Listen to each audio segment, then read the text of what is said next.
All right, everybody. It is New Year's Eve here on December the 30th. It's been a little while since I've done a video. I did shoot one. I want to say it was close to 2 weeks ago, and I went back. I was going to do like time codes and stuff because we kind of covered a lot. And I looked back through it, and I was just kind of going through. I'm like, oh my god, I was all over the place, and I couldn't even follow myself trying to get in time codes and stuff. So I'm like, okay, whatever. Then I had a little bit of a head cold after that. So I don't know, I didn't sound the best, didn't feel the best, so I wanted to wait a while, and now here we are. So the Christmas holiday is past us.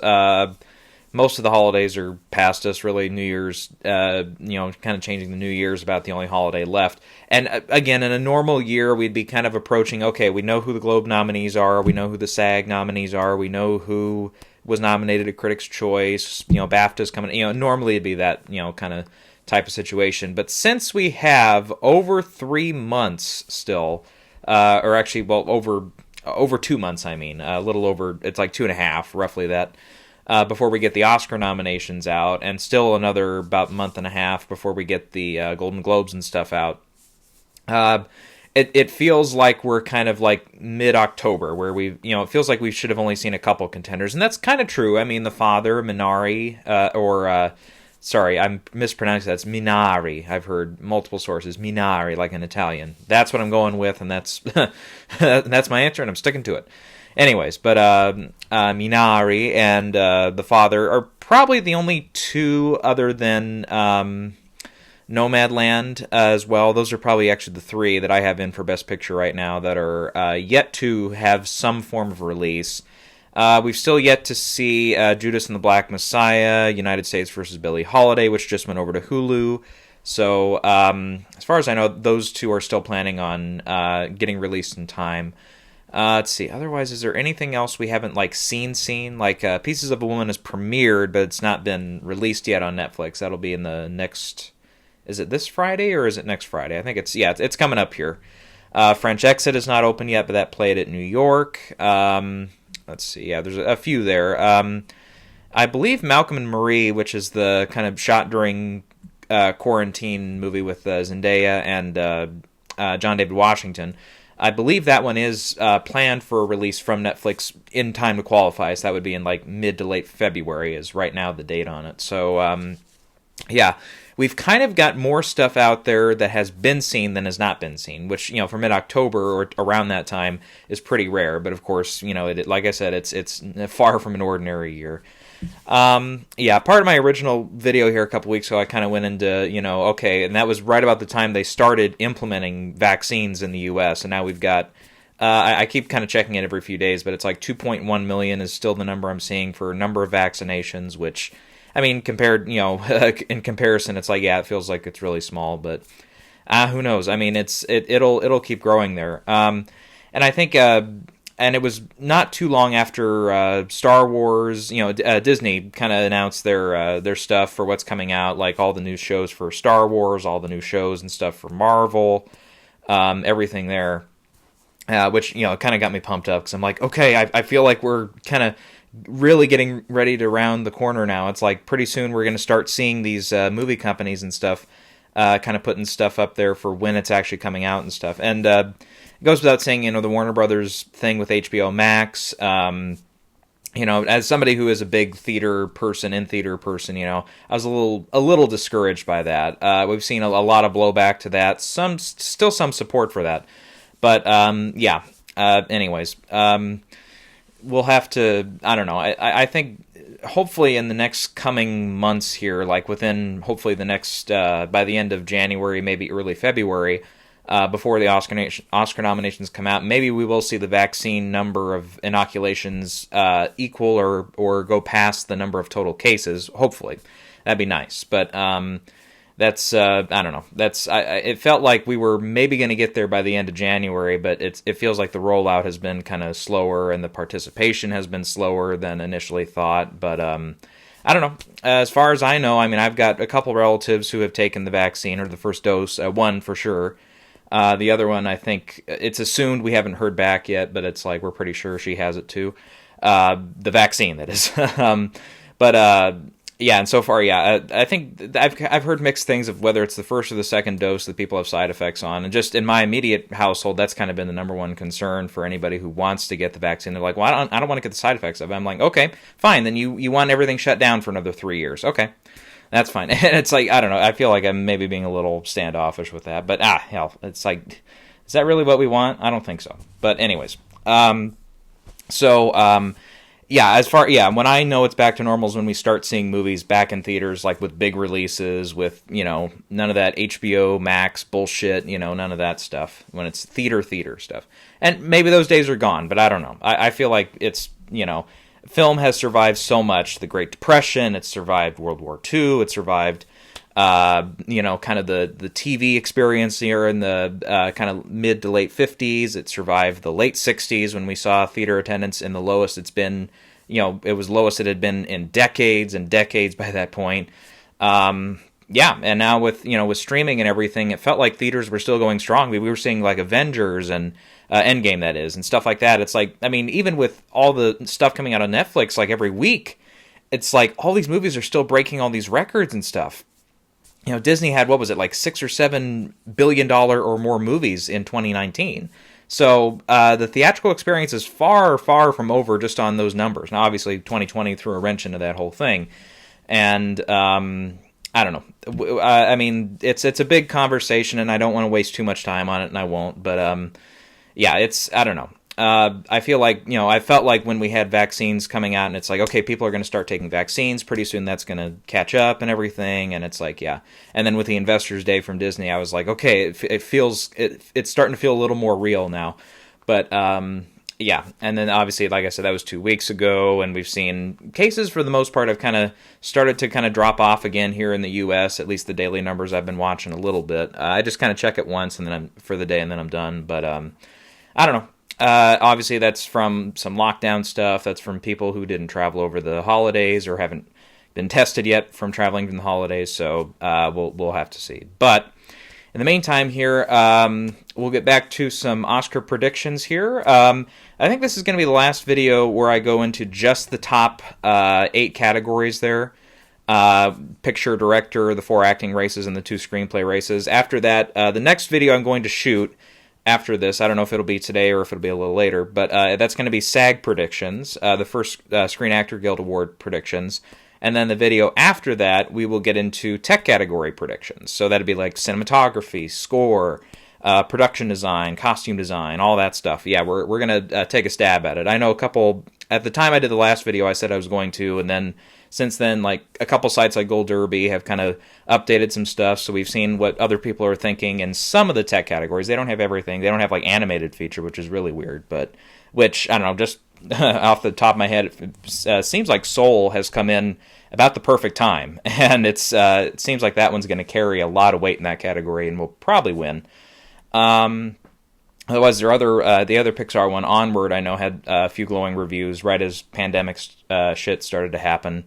I don't know. It's like those two kind of are kind of the bigger releases, so it seems like they're the bigger ones there. Croods 2 might make some noise there, maybe. I don't know. I can't even remember. I don't think the first one got in, but I'll look back and probably get that wrong later. But anyways, but yeah, again, we'll take a stab at that in a later video. Otherwise, a lot of stuff has come out otherwise that I've seen. Since last video, Hillbilly Elegy is out, which I saw and did not like. Ma Rainey's is out, I saw that, and I quite liked it. Mank is out, and that's another one pretty good. Have some criticisms, but, that's, yeah. News of the World, I thought, really, really solid picture.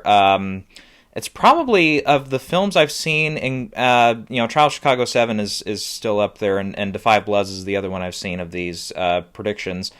I don't know. It's like, I don't know. I feel like News of the World and Trial Chicago 7 are probably like, pretty close. They're probably close to tied for which one I prefer. I mean, they're both really good, I think.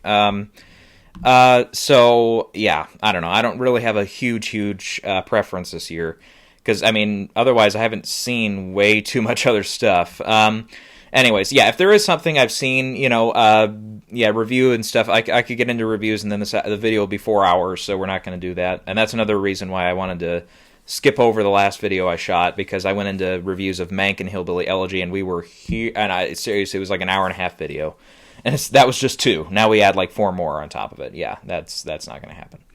Okay, so since the last video, I have done a little bit of shifting here. I don't know if I'm going to remember exactly where everything was before, but I've done some shifting. For right now, I still have One Night in Miami out front. It is, again, kind of the placeholder for now. It is out on, I don't know if it's for everybody or not yet on Amazon, but I know it's was released Christmas Day. So I don't know if that's for premium or if it's, how the deal is there. I don't have Amazon Prime or whatever, but yeah. So that one I'll have to catch up on later. But I kind of have that as a placeholder right now. Nomadland I've bumped up to 2nd place. We do have a trailer come out for that, and looks solid. Definitely I've heard some criticisms from some people thinking, okay, well, it's kind of like Roma, where there's not like a huge, like, solid plot line that goes all the way through the movie. It's kind of more, bits of life thing, which probably hurt Roma with a lot of the steak eaters and a lot of the other Academy voters there for sure. A Netflix factor probably did go in a little bit there that year as well. Plus, they just liked Green Book better, but yeah. So that's been something that I've kind of I've heard it from a couple places, so I'm like, okay, well, that kind of gave me some reservations from picking it all the way. But anyways, that's that one. In 3rd place, I do have Ma Rainey's Black Bottom, which I think on a score, I can briefly give a score and just kind of a couple thoughts on the movies without doing a full review. And obviously, we'll talk about the performances and stuff if I have them getting predicted, or if they're in contention, then I might say a few things about that. But yeah, Ma Rainey's, I felt like at 86 minutes without credits, it felt a little bit to be left desired, I think. I haven't seen the August Wilson play. I haven't seen it in that, this was my introduction to it. But in general, it just felt like there was always like a storyline or something that could have been done that was missing or something. I mean, it ends in a way where it feels like, a few things are wrapped up, but it's like, I think it left a little to be desired for me. Performances were great, for sure. I mean, Chadwick and Viola Davis are both fantastic, especially, Chadwick, we'll definitely get into, at some point, I'm sure, an argument here that is on the lines of a Heath Ledger, where it's like, okay, well, if he hadn't passed, would he still be the front runner right now? And I don't know. Just based on the performance, I just saw it here a couple days ago. I'd say yeah, he's fantastic in it. He's got 2 terrific monologues that just are absolutely just blow you back. So good. Otherwise, costumes are great. I think it'll probably be the front runner for costume design. Production design is pretty good. It's kind of like Fences. It kind of has that problem where it's only in like 2 or 3 different locations through the whole movie. So yeah. So that might hurt it a little bit in some categories. I think it'll get, the nominations and stuff for like production design most likely, costume design for sure, sound, stuff like that. But yeah. Otherwise, I think it's like an 8 out of 10 movie for me. I think the performances are strong enough to come over some of the kind of basicness of the story. In other words, like, not kind of basic in the way where it's almost so simplistic that it did leave a lot to be desired, I think, for some aspects of it. So that's that one. I have Trial of Chicago 7 in 4th place. And Ma Rainey's I have a little bit higher, though, because I think, other than Mank, it'll probably be the most nominated film from Netflix, I think, this year. I think it's going to creep up to that level of The Irishman there, where that was at 10. I think Ma Rainey's could even maybe go past that. It's going to be close, for sure. And then I have Mank in 5th place, which was another 8 out of 10 for me. I felt like there were definitely, with that one, I definitely think that one might be a little bit of an easier rewatch for me, actually, than Ma Rainey's was, because I felt like there was definitely some aspects of that movie that I got into, like the old Hollywood stuff I really liked. Gary Oldman's performance is just fine. Amanda Seyfried, I was a little... she has definitely a more memorable character than she's played in other movies, like Mamma Mia, for fuck's sake, or whatever else. Like Les Mis and stuff. It's like she definitely has a more established character and some stronger dialogue than she does in those films. And stuff like that. But I just don't... I wasn't really blown over by that performance. I was gonna, last video I kind of looked up a couple of names here, which, I might as well look them up here again just to kind of give credit where credit's due here, because there were a couple cast members that really stood out to me, like Tuppence Middleton, who plays poor Sarah, Mank's wife. Wow, she was great. Tom Burke plays Orson Welles. I really liked him. Tom, I might mispronounce the last name, Pelfrey as Joe, Mank's brother. Really good. Arliss Howard as Louis B. Mayer was great. I had Charles Dance in there early as William Randolph Hearst for supporting actor. I've pulled him out. It's like, yeah, I mean, he's fine. He doesn't get that much to do, but yeah, anyways, but he's always a good addition to the ensemble. Speaking of ensembles, just a brief spoiler, though, before we do that SAG ensemble video. I'm not going to fall into the trap again, because Mank's title screen, it lists Gary Oldman up, and then everybody else is kind of grouped together, which is how they did like Marriage Story, the credits for that, which prevented Marriage Story from being not eligible, but definitely hurt its chances there in ensemble. And Ma Rainey's might kind of have that problem again, because the first two credits at the end for acting are Chadwick and Viola together. After that, it goes into single credits, so I don't know how that rule works. But yeah, basically, my understanding of Screen Actors Guild for the ensemble, the actual ensemble that's nominated is if you have a single credit, like if you have, just name whatever. It's like all the Marvel movies, they have a single credit for like every superhero, and then maybe at the very end, they'll put like 2-3 actors together on the same bill there at the end, during the end credits or whatever.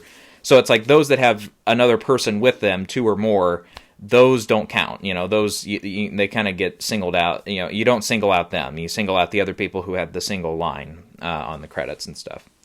And that goes for both opening and closing credits. So Ma Rainey's might run into that problem too, but Mank for sure does, because it has like 5 people or 6 people like beneath the title screen, which I appreciated all the old Hollywood stuff and the style, like the sound being on the same track as the dialogue and the music, and all that stuff. It was all on the same dialogue track, which they did, which was the best technology you had back in the 30s, 40s. So that I appreciated as a film nut, but it's like, and I think it'll probably get nominated for sound for that alone. But for that, it's kind of funny. We call it an achievement, even though it's using ancient technology by now, by today's film standards. But, we kind of got off track there. But yeah, that one, I felt like there was definitely some elements of it that didn't land for me. There were certain sections of the movie that were, kind of like Vice a couple years ago, where it's like, okay, I'm interested in this part, and then it kind of, my interest kind of waned a little bit when they went into this for, like there's like a whole political section of Mank where he goes into politics and he's backing this person who didn't win, and all this stuff. And it's like, I don't know, that stuff didn't really hold as much interest for me. Not until there's a very late kind of revelation in that affects Mank going forward. That part I kind of realized, oh, okay, that's kind of why they spent so much time on this. But, just generally that part I wasn't as enthralled in as some of the other stuff. So I have that one bumped way down to 5th place because I think this is The Irishman again. I think it's going to get all these boatload of nominations, but I don't know if they're going to find a place to give it a win. I mean, David Fincher, maybe. But it's like, again, Chloe Zhao is really close there for director. And then you have like leading actor. We just gave Gary Oldman an Oscar a couple of years ago, so we're probably not going to give it to him again. And we've got Chadwick in that category anyways. Amanda Seyfried, I can see, definitely getting nominated, but strong enough to win? I don't know. She might even miss a couple precursors like Regina did a couple of years ago. She won off that, but I can see Amanda kind of struggling there. The screenplay, I think, is going to run into a couple buzzsaws there with Trial of Chicago 7 and a couple other contenders there. And on down, maybe in the tech categories, it might be a little bit of a different story, but when we start, kind of judging them. But, it could be The Irishman all over again, where it gets all the nominations and then it just can't find any place to win. Okay, then Minari is next. I have that bumped way up to 6th place. I think I had it down in like 7th, 8th, somewhere in there. And it generally seems like this is one of the movies that nobody really has a problem with. It's, still 100% on Rotten Tomatoes and stuff. A24 is behind it, which we've seen First Cow get a couple of the critics' prizes and stuff this year. But, and then otherwise, Since it does have enough foreign languages in it or whatever, enough spoken dialogue basically not in English, it doesn't qualify for the best drama picture and stuff at the Globes, which we've seen a lot of backlash to that. Funny. You have that backlash this year, but you didn't mind at all when it happened to Parasite. Which you guys loved. And I say, you guys being, some of the huge, kind of liberals out there. But anyways. So that's, we'll yet to see kind of what happens there with that one. But I think that definitely, there were definitely, people that hadn't heard of the movie before that. Now they're like, oh, okay, well, what's this about then? And then that might, raise the profile of the movie a little bit. Defy Bloods I have down in 7th place. It's kind of weird. I think if we were in a system here where we still had just a solid 5 Best Picture nominees, I could definitely see this one missing picture but getting like a director nomination. It kind of feels like one of those classical examples there. But I think it's still solid to get in there. I think the fact that it came out so early might end up hurting it, but I don't know. I feel like it's still going to get in. 8th place, News of the World, which again, I thought was a really, really solid movie. Tom Hanks is good as always. Helena Zengel is really good in it. Paul Greengrass's direction, for the most part, is pretty good. I'm still not a huge fan of the shaky cam stuff. It was used, I think, a lot more effectively in stuff like Captain Phillips and United 93 and stuff like that. But here, there's really not a huge call for it. I mean, if it's kind of... The story and the kind of general tale of it does feel like a big send-up to like a John Ford or a Nero Morricone. I was going to say Nero Morricone, but that's not it. Whatever his name is, the director of the Fistful of Dollars trilogy. It almost feels a little bit like that in different spots there, but definitely more so the John Ford side than the spaghetti western side. And of course, John Ford, he never had a moving camera. He always had the camera flat or, tracking shots, stuff like that. But, no, Steadicam was not a thing back then. So, I don't know, all the kind of, moving camera with all the stages and stuff moving around and all that. I don't know. I didn't personally care for it. Generally it is kind of a slower paced movie, but, generally I was on board with it though. And I thought, for a Western, it was, pretty good. We don't really get too many Westerns anymore, so whenever there is one, I kind of, there's definitely a little bit of excitement there for me. Just in the general basis of, okay, well, what's it about? What's this? What's that? And, I thought it was, solid movie. So I gave it a 9 out of 10. I think, it does kind of have a few dull spots in it. In the ending, kind of, there's a little bit of predictableness with what happens at the end there. Where Tom Hanks has to make one last decision, and it's like, okay, we kind of know what's coming. But other than that, I think solid performances. The editing and the score was really good on this one, I thought. I think that one again. I think for picture, it does feel like a safe bet at this point. But I don't have it in for director. I don't have Tom Hanks in there for best actor. I feel like it's going to be close. Like, it's probably going to be that 6th place kind of pick like Ford v Ferrari last year in categories like cinematography, potentially editing, potentially sound, some of those categories, which Ford v Ferrari got into pretty easily last year. Not cinematography, but the other two. So it's, I feel like it might not have as big a haul as some other Best Picture nominees this year, but it'll definitely be in contention in quite a few tech categories as well. All right, down in 9th place, I have The Father. And again, I feel like for the most part right now, everybody's, again, kind of betting on the 9 nominees like we had last year. And I feel like these 9 are probably the 9 right now. I know Soul, Promising Young Woman, Sound of Metal, a couple of those have kind of been up and coming here in the last few weeks. Still a couple unseen ones like United States versus Billie Holiday and Judas and the Black Messiah, some people are clinging to. A few people are probably betting on. A few people are betting on Midnight Sky right now too. That one kind of came more or less out of nowhere from Netflix until the reviews started coming in. But it kind of feels like really we're down to like up to maybe 12, 13, 14 possibilities for Best Picture right now, kind of in that range. But I feel like again these 9 are kind of solid bets right now. And then, again, in case we do have that, weird math where we have 10 nominations, I I don't know. I still feel like Hillbilly Elegy might be that weird 10th spot. And that is, in case we see a few, kind of steak eater Oscar predictor, or not predictors, sorry, Oscar voters still say, you know what? I like the movie, and I liked enough of the performances, so they might put it down for like a 10th place or something for Best Picture. And I feel like I just don't know really, where else to go with that 10th slot. It's like Promising Young Woman just came out. I did see that one, by the way, in theater, and we might go into a little bit of that. I saw it totally blind. I had no idea what it was about. I just knew Carey Mulligan was in it, and that was it. And I went in, and it was a pretty enjoyable movie. So we'll talk about her with Best Actress and stuff. Soul, I haven't seen yet. It's on Disney Plus, but it's like, I don't know. It's been a long, feels like we're getting further and further away from the days of Up and Toy Story 3, where they, were kind of in that spot there. Remember, that was back in the years when we did have a solid 10 movies in for Best Picture. We don't have that now, so I think Soul would kind of, even though it's coming on strong right now, I don't know if that's going to be enough to carry it all the way. I mean, Inside Out couldn't do it a couple of years ago. Toy Story 4 couldn't do it last year. Not that Toy Story 4 quite had the pedigree that Inside Out did, but I don't know. It feels like, I don't know. I feel like that's like an 11th or something. It's like it's probably pretty close. But yeah, for now, yeah. And just a quick thing on Hillbilly Elegy. That was like I couldn't, what did I say my score was on? I think I gave it a 3.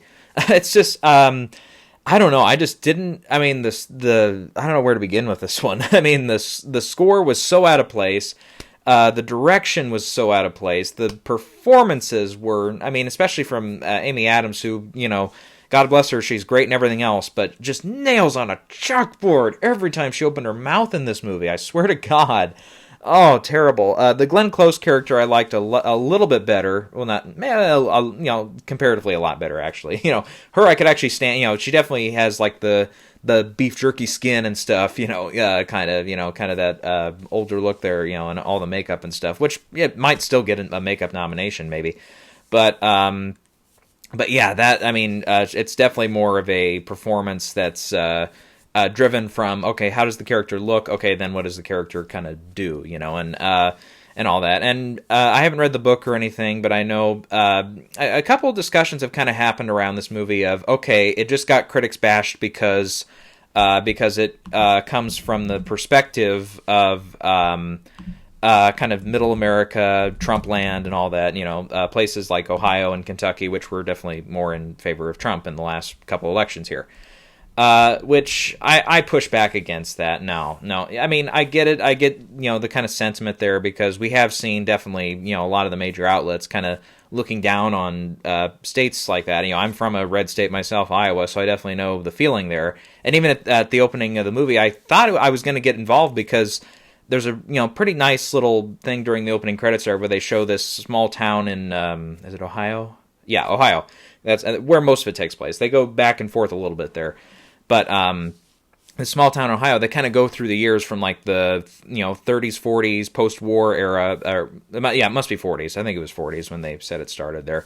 But it's like 40s, kind of post-war, where the small towns where all the businesses were, and you had all the factories going, and everybody had good jobs, and everybody had a good paycheck they could bring home. And then you kind of go to current day, and it's like which for the movie was like 2011 or something, or 2013, somewhere in there.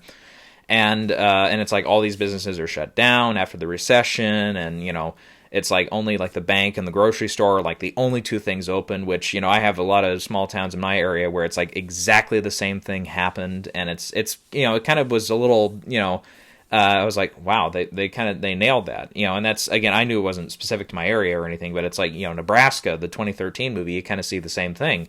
Where it's like, okay, very much, only like the banks and a couple of food stores and stuff are about the only places you can go other than church, and even then the churches are starting to empty out and stuff.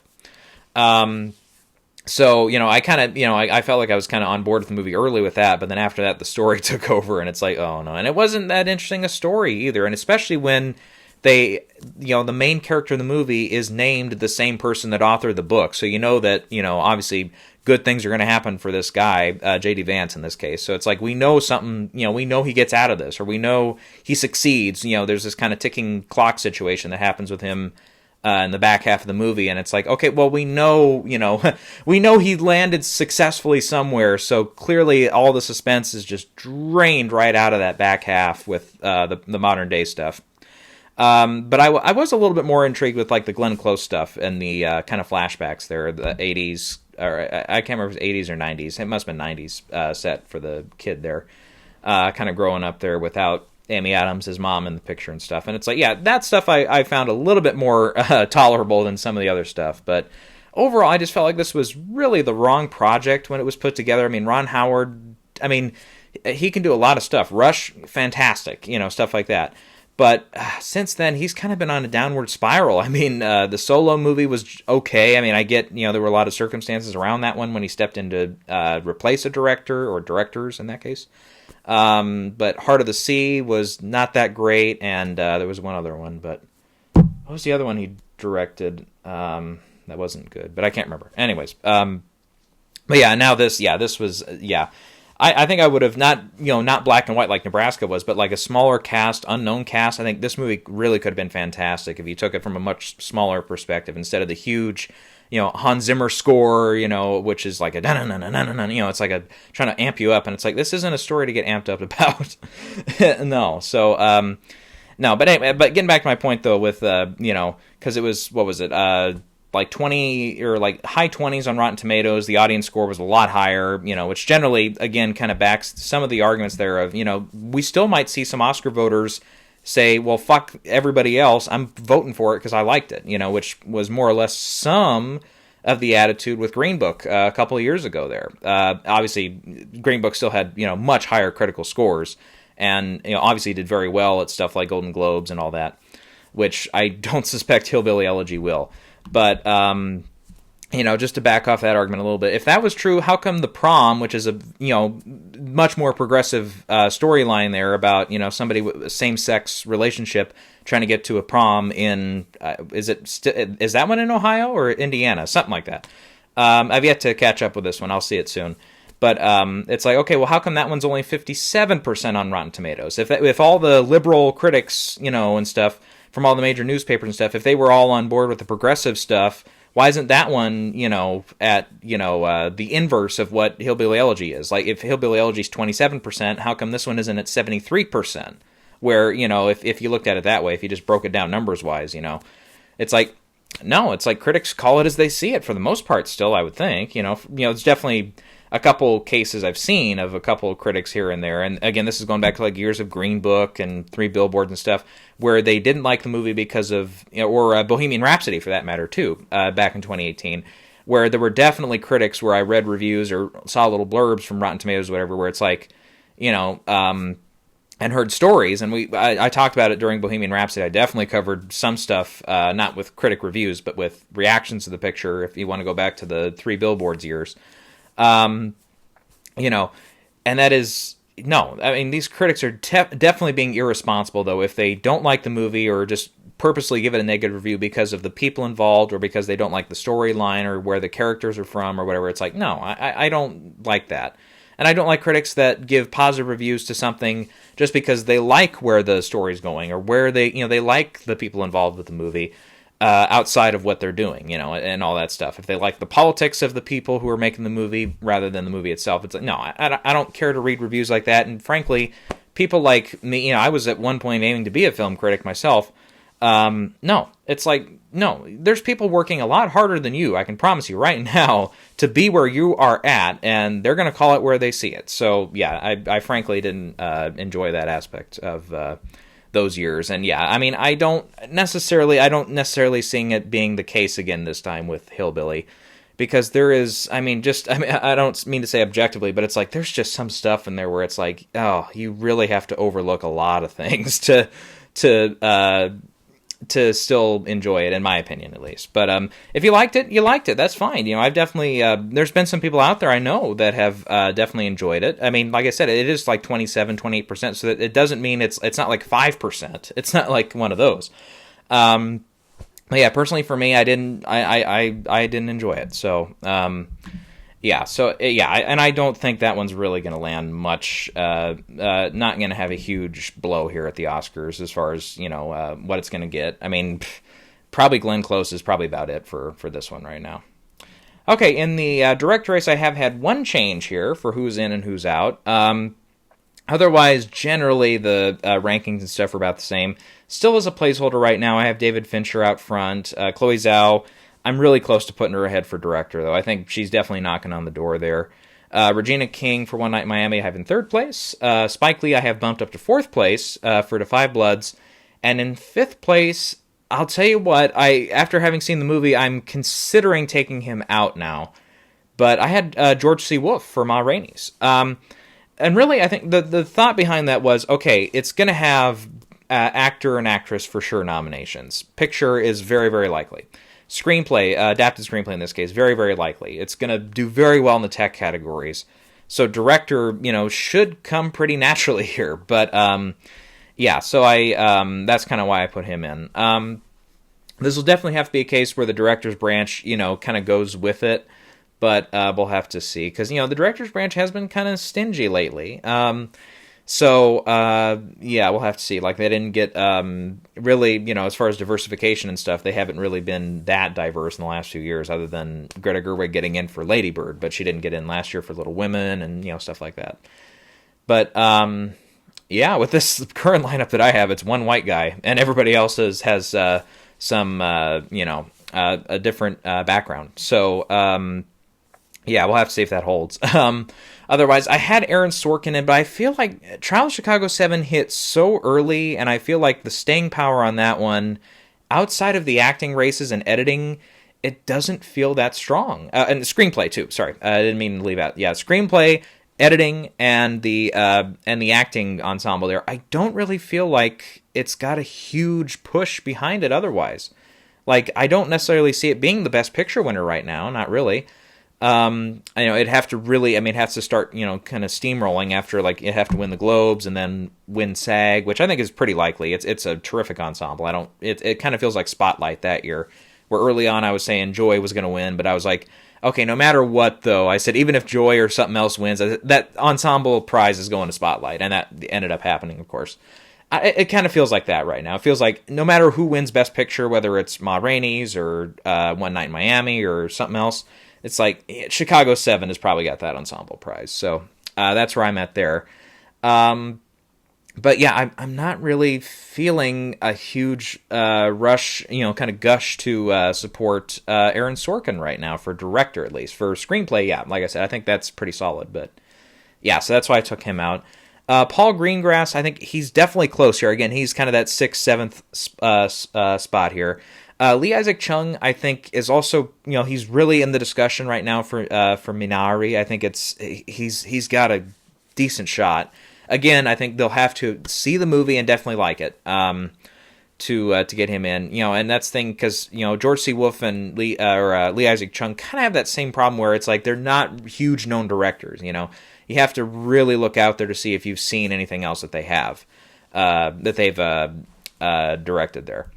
And I'll tell you what, though. One thing, though, about The Promising Young Woman, without, getting into the huge review of that, I thought that was really, solidly directed, I thought. So that director, I kind of looked through here before I found her name, Emerald Fennell, wrote and directed that one. Man, she did a great job with that. I just thought some of the framing and some of that stuff, I'm like, I don't know. I'm kind of have a little bit of a rooting factor for that one, maybe to land a couple nominations somewhere for director. I don't know. I feel like the film, for in the category itself, I feel like it's way down on the list. It's probably very unlikely at this point. It definitely will have to score really, really big at Globes. I don't know when Critics' Choice is coming out, but it'd have to get a few nods there. It would have to land a really surprising like ensemble nomination or something at SAG other than Carey Mulligan. It has to make some huge kind of landmark nominations here pretty soon for that one to become a little bit more feasible for like picture, director, some of those top awards. But we'll see. We might get into that one later. But yeah, just talk about that one real quick. I thought, Carey Mulligan was absolutely phenomenal. The supporting cast, for the most part, worked. A lot of them are just kind of in one scene and then they're done, like Alfred Molina, Molly Shannon, stuff like that. Bo Burnham gets a little bit more to do. But I thought there was a lot of good chemistry between him and Carey Mulligan for sure. What else? Yeah, like I said, the directorial job. I mean, seriously, some of those, the way the shots were framed and everything, I thought, I mean, seriously, the direction stood out to me there, and it's close. I don't have that feeling. If you see my videos a long time, you know what I'm talking about with this category, because, and I'll tell the story again because it's worth repeating. Back in 2014, I remember I watched Foxcatcher. Remember that one, Bennett Miller? I'm like, okay, the star, and as I was watching it, I'm like, the star of this movie is Bennett Miller. I said, as good as Steve Carell and Channing Tatum and Ruffalo are, and the rest of the cast, he's the real star of this movie. I said, I think he's, and I had him predicted to get in because he had won at Cannes and stuff. And it's like everything, all the big award shows kept happening, like Globes and Directors Guild and everything. And Bennett Miller kept missing for director. So I'm like, I kept him in for a long time. Then after Directors Guild, I'm like, he's not getting in. Damn it. Anyway, so I took him out, and sure enough, he comes in Oscar morning and he's there. Even though he got 0 nominations through the rest of the awards season, except maybe like Critics' Choice or something, if I'm not remembering that one correctly. But otherwise, like, he missed at the Globes, he missed at DGA, he missed at BAFTA. I mean, he really, other than Cannes, he had 0 support behind him in the director race. And it's like, I saw the movie and I had that feeling, and there he got nominated. And then I had the same thing happen to me in 2015 with Room, with Lenny Abramson. Or Abrahamson. I don't know. I've heard a couple different pronunciations of the last name. But yeah, the guy who directed Room. Because I remember I saw the movie, and I'm like, this is getting in for directing. I'm like, I just had this almost telepathic, kind of look, that kind of feeling there. And it's like, boom. And it's like, I started putting him in, and he, again, just kept missing everywhere, including DGA, even though Room started to kind of rise at the end there. And I was like, oh, okay. So I took him out in favor of, who did I think it was, what's his name? Big Short. Adam McKay. I think I put him in. I put Adam McKay in for Lenny Abramson. And I think it is Abrahamson. But yeah, regardless. And I think Ridley Scott was the one I missed that year. I put him in, and he didn't get nominated. And then Oscar morning, here comes Lenny Abrahamson, and I'm like, shit, happened again. And I kind of had a similar feeling the next year with Mel Gibson for Hacksaw Ridge, where I saw the movie. I'm like, Mel's getting in for this, but I didn't have the feeling of he's getting in at the Oscars. I felt he was getting in at the Golden Globes. It was a weird thing because I'm like, it's a good directorial job, and it ended up being one of my favorite movies that year. But I was like, I don't know if it can get a direct at the Oscars. I just didn't have the same feeling that I did for Room and for Foxcatcher there. So I'm like, okay, I'll put him in for the Globes, and he got nominated the Globes, and I'm like, okay, and then I put him in for director, I believe, for a little bit there. I'd have to double check my videos, how long I was putting him in for. But, and then toward the end, it felt like, the detractors were kind of there. They're like, oh, we can't nominate Mel Gibson. He was, he's anti-Jew for this and that. Or, look at, remember the tape that came out, all those years ago and stuff. And I'm like, yeah, okay. And I can't remember who it was that was rising up, but I put them in instead. And then on Oscar morning, here comes Mel Gibson. And I kind of knew at the last minute that I had made the mistake, and you can see it on my live reactions. I remember that. I'm like, oh, Mel. I remember saying that when it happened. So here we are, possibly again with Emerald Fennell, where I watched the movie. I'm like, the directorial job really stood out to me this time. It's a really good piece of directing, by the way. And again, this is, and you know me, this is regardless of gender and all that shit. I don't care if you're black or if you're female or if you identify as one thing or another. If you're doing a good job directing, you're doing a good job directing. That's what I care about. And the same with the acting and all that categories and stuff. But this stood out to me as a really good job of directing. So, I mean, I'm not saying I have that because I didn't get the feeling of they're getting nominated. It just stood out to me. So if that does happen, if she starts to get a couple nods here and there, I'm going to put her in, and I'm going to stick to it. And if I get it wrong, I get it wrong. But I don't know. I feel like that might be one that might come back later to kind of land a spot there. Otherwise, I don't know. I feel like after that we've got, we can always look out for somebody like Lee Daniels, a past nominee for directing for if United States versus Billie Holiday takes off. Florian Zeller is the playwright for The Father, and he's first-time directorial job. So he'll, I believe they're still doing the DGA thing. I can double-check this to make sure that was correct with the first-time directing thing for him. Florian, let's see if he even has a Wikipedia page, probably. Directed, I believe that's correct for first film. Yeah, I'm not seeing any other history. Yeah, he's just done, just plays and stuff. So, Very likely he's going to be the nominee and the winner for that DGA First Time Director's Prize. I don't know, unless that Lee Isaac Chung hasn't done anything before, but I believe he's directed before. And Regina, I can't remember. Has she directed another film before? If not, if this is her first time, then I think she's a solid contender as well there. But yeah, those two, yeah, if it comes down to those two, it might be close actually for that DGA thing. But for first time director, but that's a little ways down the road, so we might come back to that later. But I don't know. Without having seen the film, I don't know if The Father is one of those that is going to be like in for director, because I have it in for screenplay for sure in the two acting races and picture. But it's like I don't see it being like a 5, 6, 7 nominee film like Marriage Story was. No. And I was going to say that, too, actually, for Trial Chicago 7. It's like, I almost have that feeling with Trial Chicago 7, where, okay, it'll have the one tech category, which Marriage Story had last year, which was score for that one. But for this one, I feel like it's probably editing, because the editing does is such a huge part of the movie. I mean, it's not it's not impossible for the film to still get in for stuff like cinematography or score or for production design or costume design. But I don't know. I feel like just kind of the couple of the early kind of Gold Derby people, it's like, yeah, that makes more sense. That makes more sense. That makes more sense for like Emma, Mulan, Ma Rainey's, and stuff like that. And I don't really know outside of film editing where it's going to get that other technical support right now, at least. Maybe sound would be another one, but and I don't know if it has a song or not. But I'll have to look that one back up. So, and then after that, it'll get 3 acting nominations, which Marriage Story did. Screenplay, yes.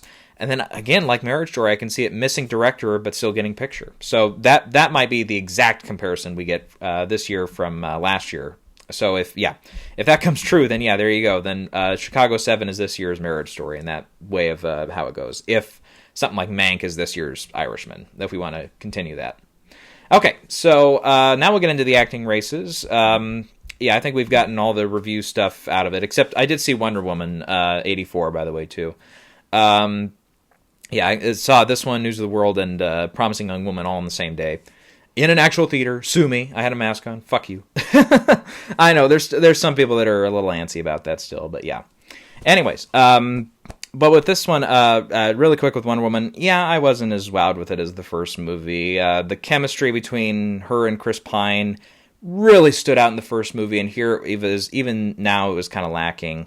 And yeah, the storyline really went crazy in some places. It's definitely, and I think part of the reason I did give it a positive review, though, it has the feel, and it goes all the way with it, of like if this movie was, or if this Wonder Woman movie was released and produced in the same time as like the Tim Burton Batmans, not like, and those were darker movies, sure. And definitely more grittier, edgier movies. But if this, if Wonder Woman was this kind of lighthearted kind of figure, if this was produced in the 80s or 90s, this is exactly the movie they would have made. So even, maybe a little bit more nostalgia for me, because I do appreciate some of those kind of, movies and stuff. Then, then I think this, I think it worked on that level. And I thought the villains were interesting if they had, they were maybe a little bit, overdeveloped, if that makes sense. I mean, it felt like there were definitely some times where it's like, okay, this is Wonder Woman, and Wonder Woman's off screen for quite a while here as we're focusing on the villains. So it definitely, again, kind of felt like a Tim Burton, Joel Schumacher Batman movie in that way, too. But anyways, Oscar-wise, I think that one, if they want to really give a big studio like Warner Brothers a nomination, because they're not really, other than maybe the, what's it called? Judas and the Black Messiah, I believe, is Warner Brothers. Other than that, they're really not going to have a huge push this year. So maybe visual effects, sound, stuff like that, it might still push through. Definitely more visual effects. But even then, there's some questionable CGI toward the end of the movie. But I don't know. I think that one was like a 7 out of 10 for me. I'm actually kind of surprised that I like it a little better than some of the critics and other audiences have. So I might be on the other end of that one. But anyways, and that's a female produced, female directed movie, and also female written technically, because Patty Jenkins kind of co-wrote some of the story there. It's like, yeah, where's all the progressives who love that one? Yeah, there you go. So again, that kind of crushes that argument, because yeah, it's like 61 on Rotten Tomatoes. So, yeah, there's definitely, the film has critics. So anyways, but yeah, so without stepping into more hot water there.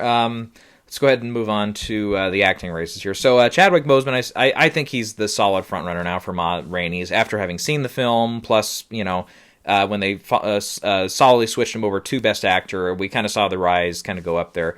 So I think the kind of question we started to come from him, and we'll talk about this maybe with a little bit in supporting actor as well, is would he be the first posthumously to be nominated for 2 categories the same year? Because the closest example we have is James Dean, nominated 2 years in a row for East of Eden, and then the next year for Giant.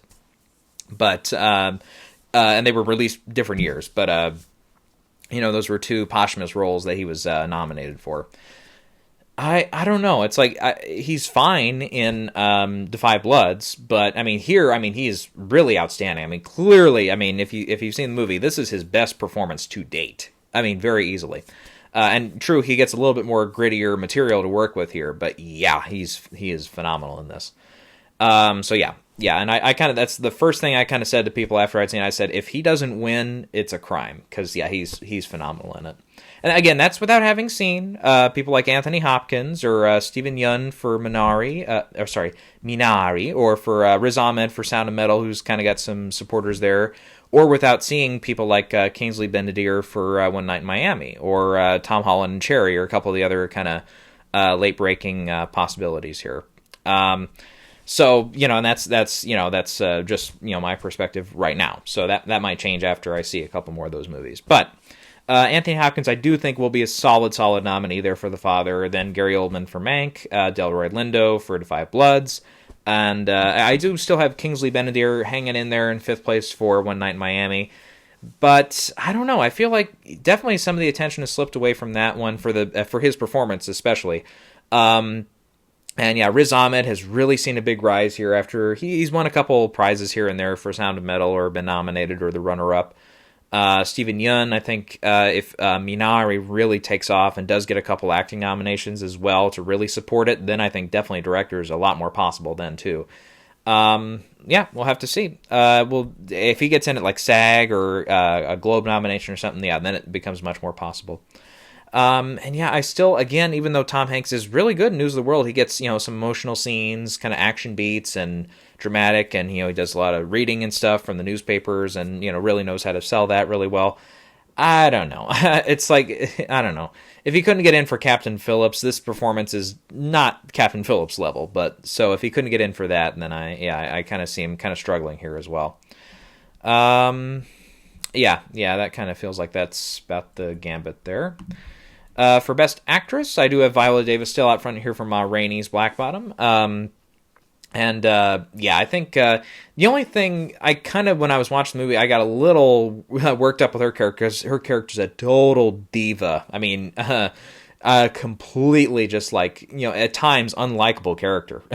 And also what's kind of funny too, though, I have to say, this, obviously it was a different year and everything too in 2016, but she won for Fences and supporting, and here she's running in lead, and likely will be nominated in lead here for Ma Rainey's. But I seriously, and running time in the movie is differing too. She had a lot more screen time, and I'll bet a lot more dialogue in Fences than she did for this, and yet, yeah, it doesn't make sense to me. But anyways.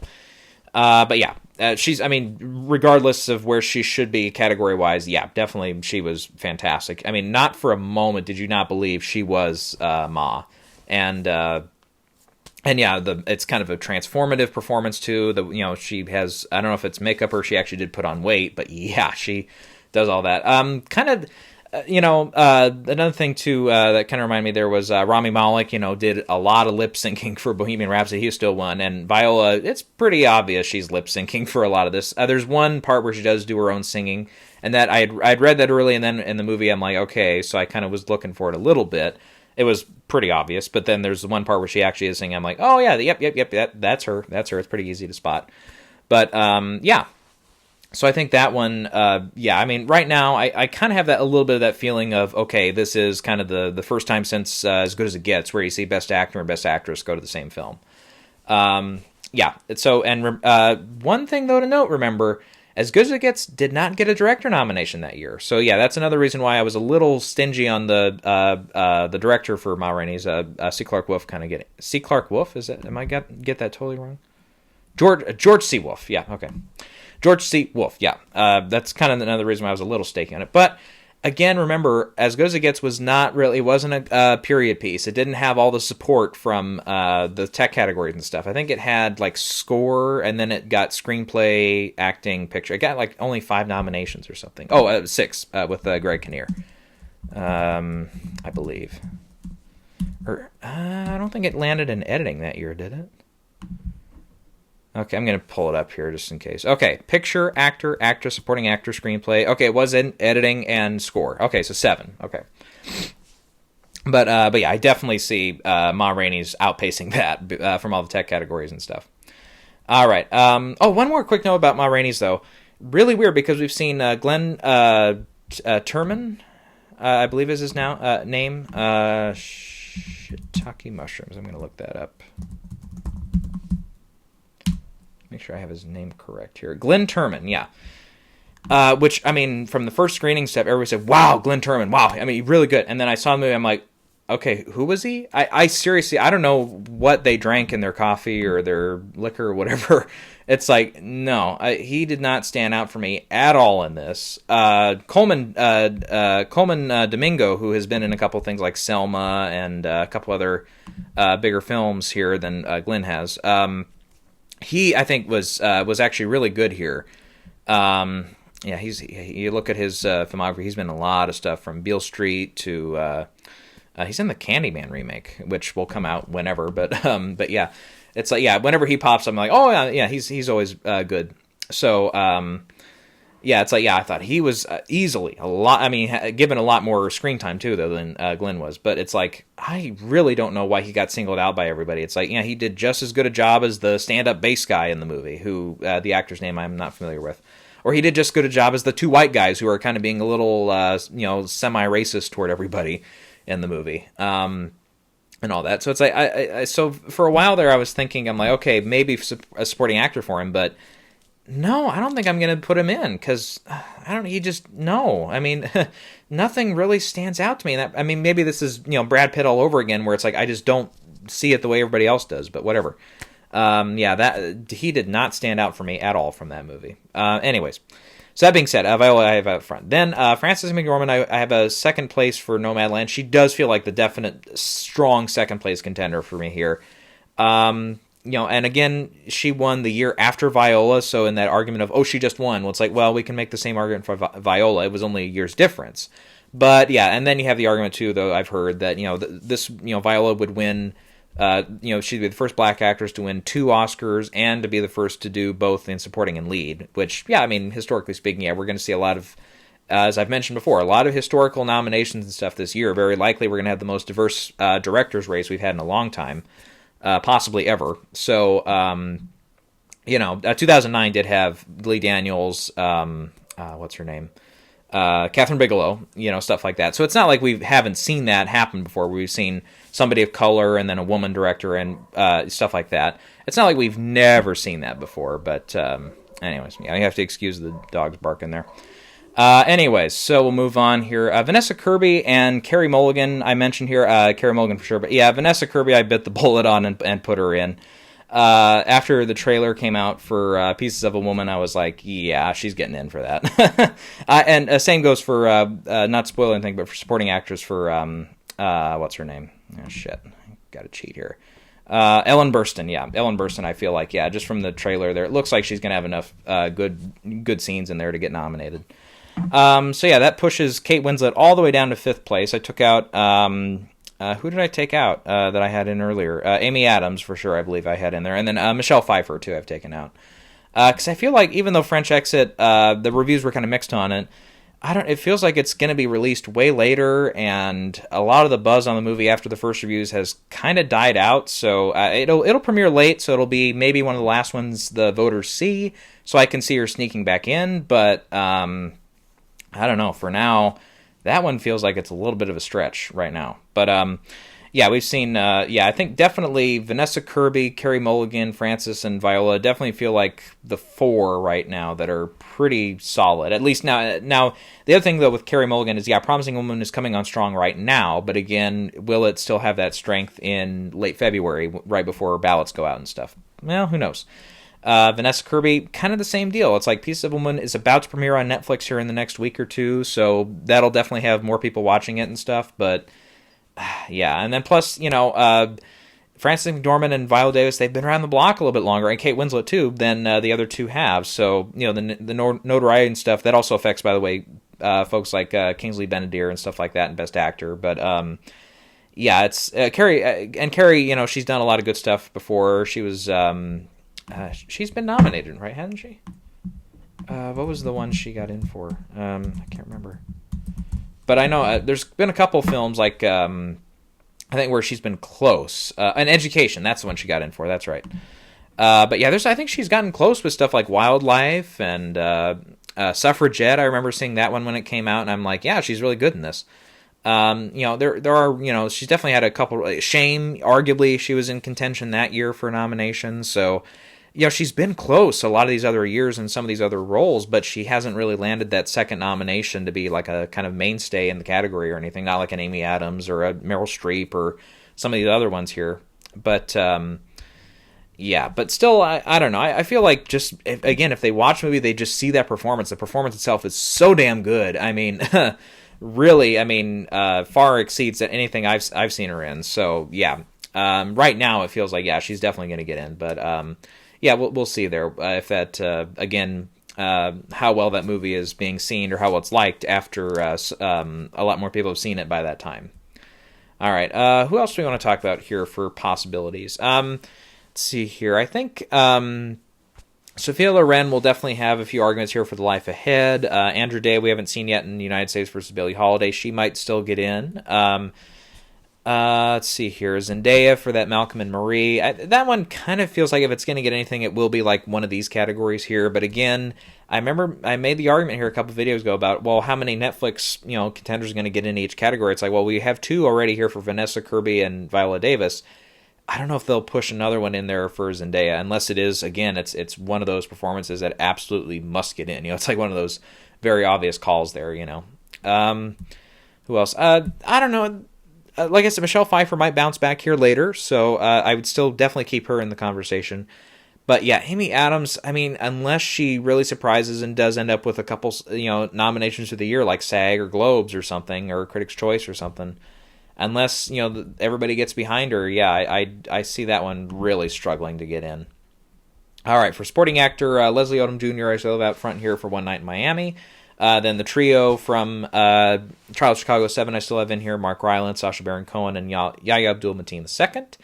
And then, yeah, so that fifth place spot was the one I was kind of like, okay, who do we go with here? Because at first I was thinking David Strathairn. I still have him in right now. But then I was thinking, okay, then Glenn Turman after he got all the good buzz. And then it's like, yeah, after I've seen the movie and stuff, it's like, I don't think so. So there's still a few other possibilities here. Unseen yet, but Daniel Kaluuya definitely got some good buzz. I don't know if that's just internally from the studio or not, for Judas and the Black Messiah. Paul Raci, I haven't heard of him, or I don't think I've seen him in anything. He doesn't look that familiar to me. But for Sound of Metal, he's gotten a few critics' prizes already. So, yeah, he's really rising in the odds right now. Then we have Stanley Tucci for Supernova, Colin Firth also for Best Actor for that one, but again, I feel like there's a little bit of buzz for that one, but not much. Then Bill Murray for On the Rocks. I don't know, I feel like, again, that was one that kind of peaked really early, and I still feel it'll get a good number of nominations at the Globes, but I don't see it being like a huge Oscar player. And then probably Chadwick Boseman is probably the last one I'd go to here for supporting actor for The Five Bloods, but even then, I feel like he's kind of down there quite a bit. And again, that's nothing against him or anything, but it's like it's just not really given that much for like a performance and stuff. It's not really given that much juicy material to really work with there. And they might, and it's you kind of take care of him in Best Actor there and stuff. All right, then for supporting actress, I did have at first Glenn Close up front. I have her clear down in 5th place now because I feel like the nomination is the win for her. She's been around the block so many times. This would be her 8th nomination, I believe. So I just don't see this being the one they give her the Oscar win for. And then I had Helena Zengel out front for News of the World, with before having seen it, because I'm like, I don't know, it might be that weird year where we get like an Anna Paquin or a Tatum O'Neal kind of win like that. But yeah, and then after seeing the movie, it's like, yeah, I mean, she doesn't have the personality that, Tatum O'Neal had in Paper Moon, or that, the kind of the huge dramatic scenes that Anna Paquin had in The Piano.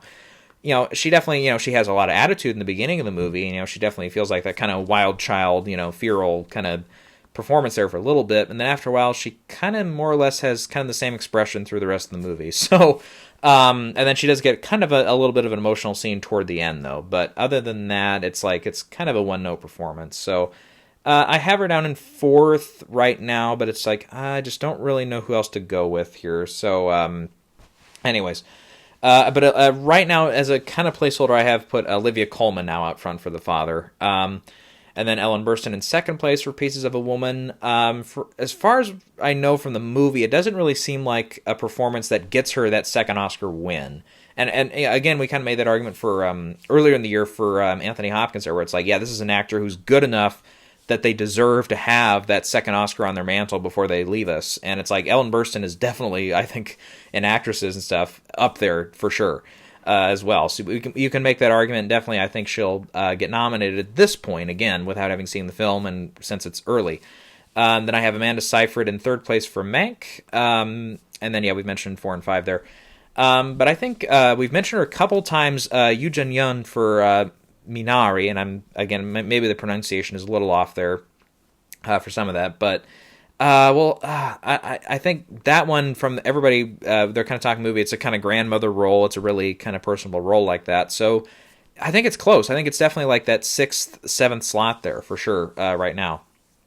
Let's see. Otherwise, Saoirse Ronan I've taken out for Ammonite. And I don't know. I feel like if any, like costume design, maybe score, and Kate Winslet might be about all for that movie. And yeah, it really, from the way it sounds, it's like everybody says, oh yeah, Kate Winslet between the two just gives the better performance. And this goes with a argument I made in the video I deleted. It wasn't uploaded at any point. I just deleted it on my own here. And that was, if you actually look at it, go back and see, go back to like 20, you can go back to 2014, really. She was in, just with her real quick, she was in Grand Budapest Hotel. She didn't get nominated for it. I don't think she was really in the running to get nominated for like supporting actress, but I did really think she did a good job in that movie, though. Kind of sweetheart of that movie, kind of type role. And then she was nominated the next year for Brooklyn, and then the next year I don't think she had anything in 2016, but it's like, then she came back in 2017 and got nominated for Lady Bird. Then 2018, she had arguably her best performance yet in Mary Queen of Scots, which was not a great movie, but she was about the only thing I liked in it. And she didn't get nominated for that. And then 2019 comes along, here comes Little Women, and yeah, she missed a couple spots, but she ended up getting nominated for Best Actress. And then, so it's like an on and off kind of year there thing. So it's 2020, it's an off year, so yeah, maybe she does not get nominated for it. But yeah, I still think she's definitely in the conversation for sure. I think that one, if it plays well on a screener, it's so far, I think it's really getting lost in the conversation here.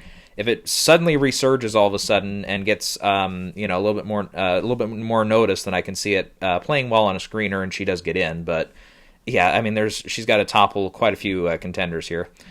Let's see. I think a few folks are still talking about Maria Bakalova for the Borat sequel. She did win at New York Film Festival for supporting actress. But that, I mean, that just felt like such a, what's her name? Oh shit! I was just thinking about it. Girls Trip. Tiffany Haddish. She won supporting actress for that, and she went nowhere that year, because I remember that happened. Everybody's like, "Oh, all of a sudden she, it's Melissa McCarthy all over again." I'm like, I don't know. And then she, it didn't really take off. But it was, didn't last year New York do the same thing?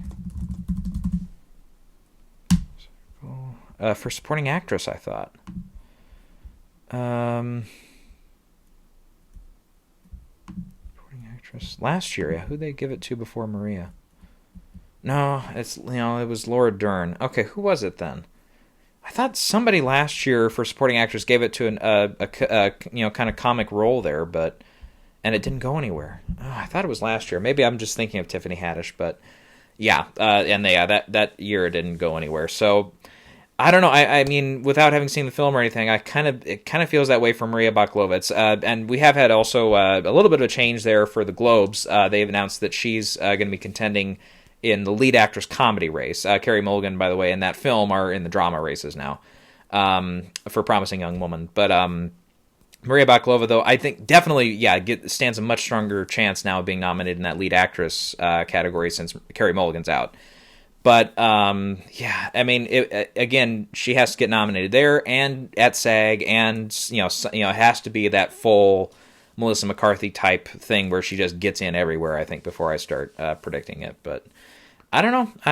At this, and again, with having seen it, I'm not really sure there. Otherwise, I feel like after that, it's like there's not really that many that have been talked about here. It's like these 5 that we've talked about getting in. Again, that's Glenn Close, Helena Zengel, Amanda Seyfried, Ellen Burstyn, and Olivia Colman. And then, the other 3 we've mentioned here, and that's that's kind of where the conversation begins and ends there.